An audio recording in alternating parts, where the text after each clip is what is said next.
Now, I get asked all of the time, who is going to be this year's TCU? You know, the team that comes out of nowhere to shock the country and makes the college football playoff in the title game. That gritty group of outsiders that become the Cinderellas of the college football world. Well, after a lot of thinking and sitting around staring into space, I feel like I have an answer. And it may surprise you. And that team is nobody. Ooh. You want to know why? Because typically we don't see a team do that in college football the way we do in college basketball or college baseball or some of the other sports. Mainly because one player can't determine the game's outcome like in those other sports. It's one of the reasons why football is the greatest team sport and honestly sport in general to ever grace this earth. Now, what made TCU's run so special is that it is such a rarity nowadays.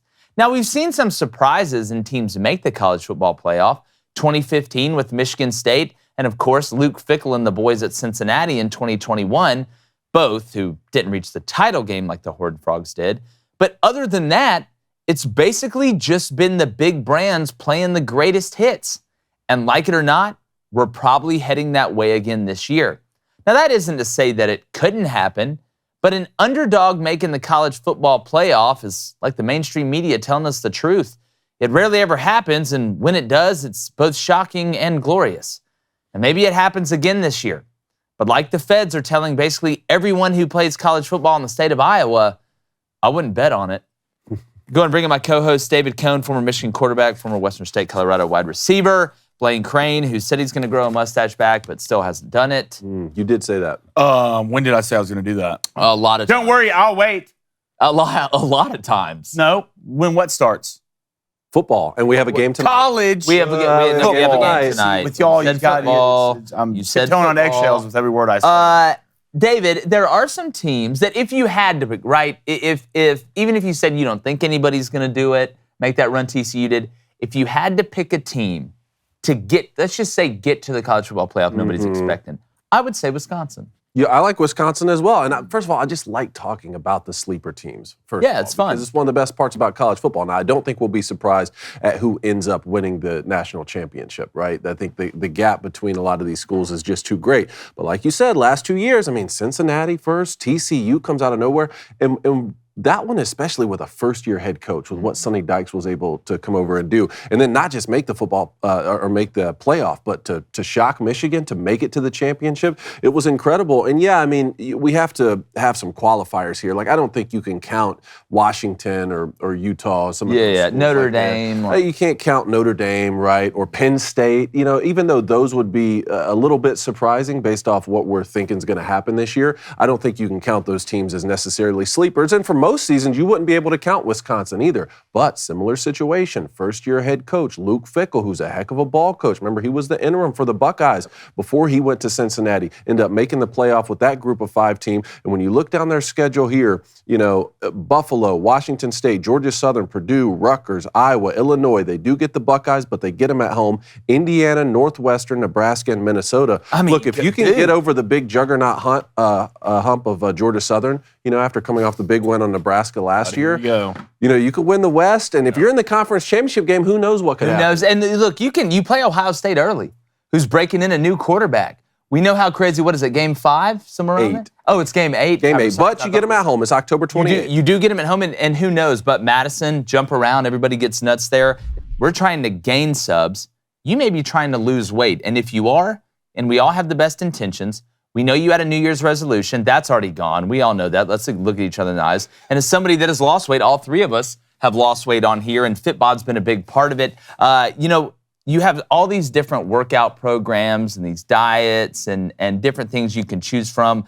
But the best part about the FitBod app is that it creates the personalized workout program for you. It's something that is built for you. This isn't some catch-all where you and 100 other thousand people decided, you know, you're not going to eat seafood or something and do push-ups in the mirror. This thing is personally created for you. It's tailored to your goals, your fitness level, and the available equipment that you have, and it learns from your previous workouts. And it helps you stick to it, I think. The more personalized it is, the easier it is to stick to it, right? Because it's about getting into that routine. That's the biggest part, whether you're using the personalized workout routine and mixing that with the diet. It's getting into that main routine. It's helped me out a lot. I know it's helped you guys out a lot too. We said we were going to try the FitBod Challenge. Yep. We did it, and having the three of us is what I think really, For sure. we didn't quit on it. I think that's what the Booster Club should do too. If you have a Booster Club FitBod Challenge, you have the group to hold you accountable. Definitely, it's a team effort, right? You don't want to be the one that's lagging with the squad.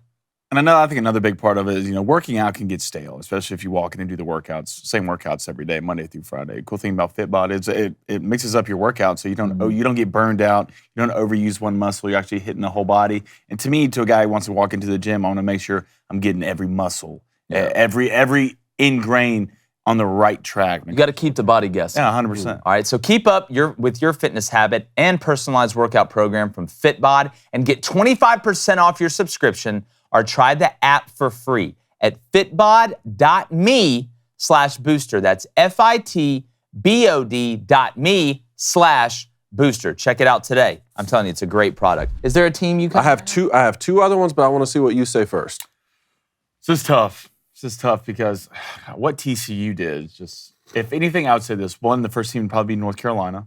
I love it. That's one that I had. I would say North Carolina because I think North Carolina, you got to remember, TCU won like 9 games in one possession to go undefeated. I think North Carolina, if the ball falls their way, they can outscore people every week. Right? I don't know, their defense won't be great. I don't think they'll be terrible. So North Carolina would be there just because Drake May is that good. So you got them beating South. Well, I'm not saying. I know you're not predicting them to do this. So you think obviously they'd have to beat South Carolina. Week 1. Yeah, I mean, if you look at the South Carolina game, I feel that's going to be a duel between Drake and Spencer. Right? I don't think a lot of defenses are going to show up. I would say maybe you could put a Louisville up there.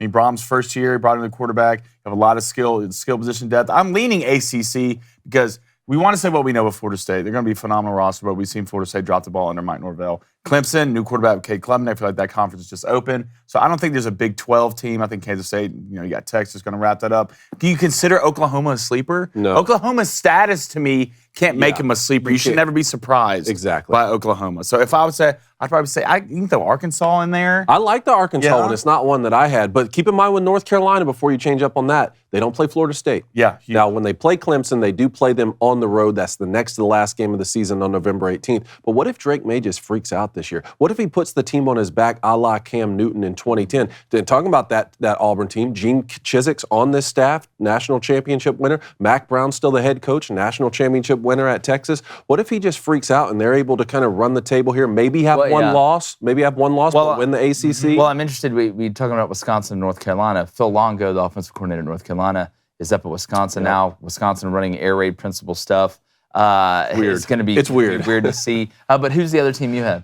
Kansas State, I don't know how much of a sleeper we can call them. I mean, they did win their conference last year, but they're a team that hasn't been a national power. They haven't gone to the playoff. I don't think that's a crazy thing to pull out there. I mean, you won the conference championship last year and didn't go to the playoff. So I love the way that the physicality that Kansas State has brought to that league. You kind of see the way Oklahoma State and Baylor came up. We talk about the vacuum that's going to be created when Oklahoma and Texas leaves. I think Kansas State is 1 or 1A to be a candidate to fill that vacuum with what Kleiman's brought over. I really, really like kind of the way they go about their identity. Will Howard, can he keep improving in the passing game to be effective? That's a team to definitely. They lost Deuce Vaughn, but I just feel like Coach Kleiman has them on the right trajectory.